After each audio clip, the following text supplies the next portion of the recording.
Assalamualaikum warahmatullahi wabarakatuh. Selamat pagi semuanya. Pada pagi hari ini kita bisa berjumpa lagi dengan Bapak, yang mana untuk hari ini Bapak akan memberikan materi atau penjelasan berkaitan dengan syarat-syarat sholat. Nah, syarat-syarat sholat ini kebetulan berhubungan dengan mata pelajaran fikih. Oke, simak baik-baik, perhatikan, fokus ke layar video ini. Bapak akan sedikit menjelaskan berkaitan dengan syarat-syarat sholat.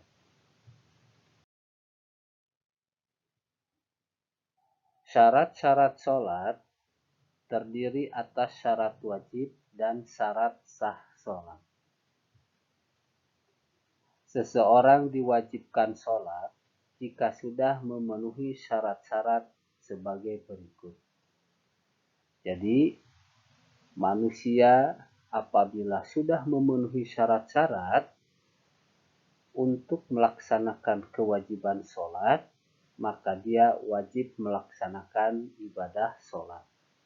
Sebab wajib itu adalah apabila dikerjakan mendapat pahala. Apabila ditinggalkan maka akan mendapat dosa atau siksa. Oke, perhatikan syarat-syarat sholat sebagai berikut. Yang pertama yaitu Islam. Orang yang beragama Islam wajib melaksanakan ibadah sholat. Sholat zuhur, sholat asar, sholat maghrib, sholat isya, dan sholat subuh itu wajib dilaksanakan bagi setiap orang-orang yang beragama Islam. Yang kedua, syarat diwajibkan sholat apabila seseorang posisinya sudah balik. Kalau dalam bahasa Indonesia balik itu adalah dewasa. Ya, dewasa. Lalu apa yang dimaksud dengan balik? Nah, di sini ada yang berkaitan dengan laki-laki, ada yang berkaitan dengan perempuan. Bagaimana ciri-ciri laki-laki yang sudah balik?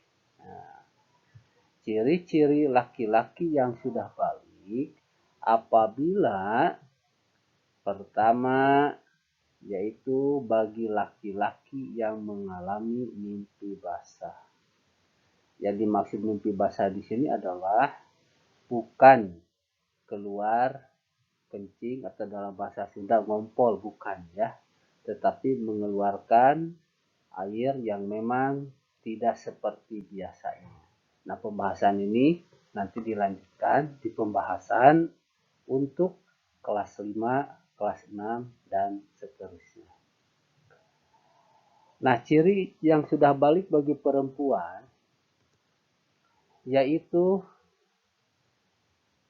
yang sudah mengalami haid. Ya.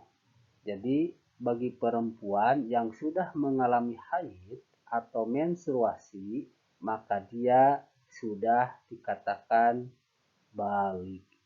Nah, apabila itu sudah dialami, baik laki-laki ataupun perempuan yang sudah balik, maka wajib melaksanakan ibadah sholat. Selanjutnya, syarat wajib melaksanakan sholat yang ketiga yaitu berakal sehat. Nah, orang yang berakal sehat ini wajib melaksanakan ibadah sholat. Yang dimaksud berakal sehat bisa membedakan mana yang benar, mana yang salah. Bisa membedakan mana yang jelek, mana yang bagus. bisa membedakan mana yang kotor, mana yang bersih.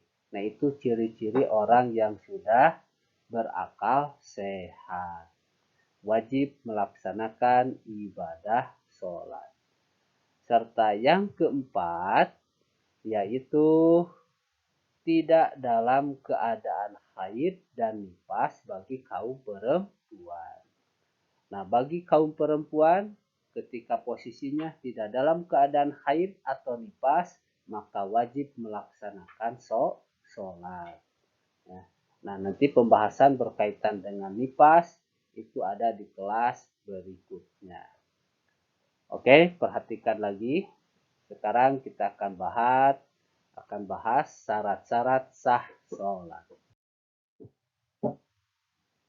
Syarat sah sholat, agar sholat yang dikerjakan itu sah harus memenuhi syarat-syarat sebagai berikut.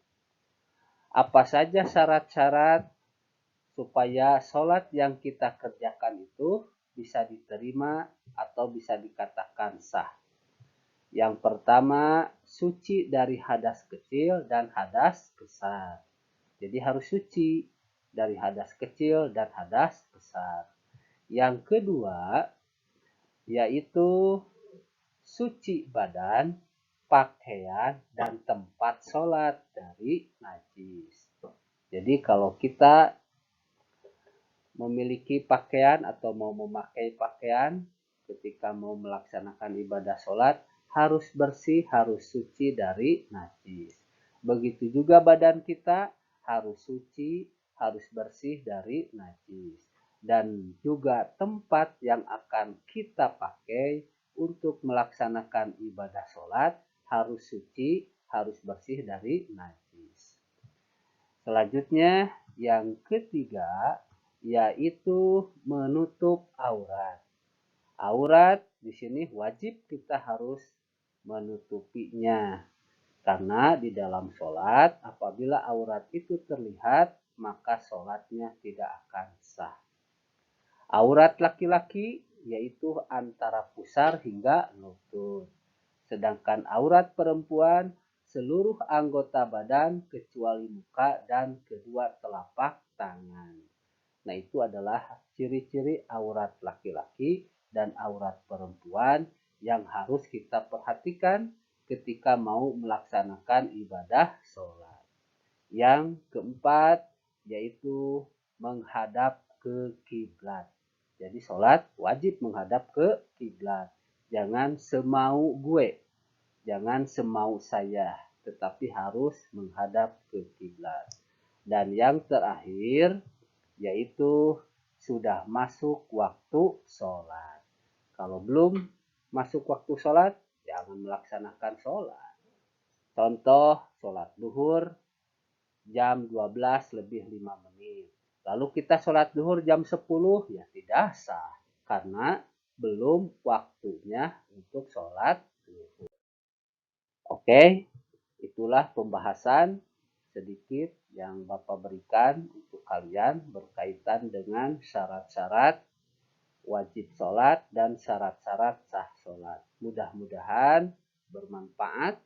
Tugasnya hanya menyimak penjelasan ini dan kalian tonton sampai selesai. Mudah-mudahan dapat mengerti dan memahaminya. Sekian dan terima kasih. Wassalamualaikum warahmatullahi wabarakatuh.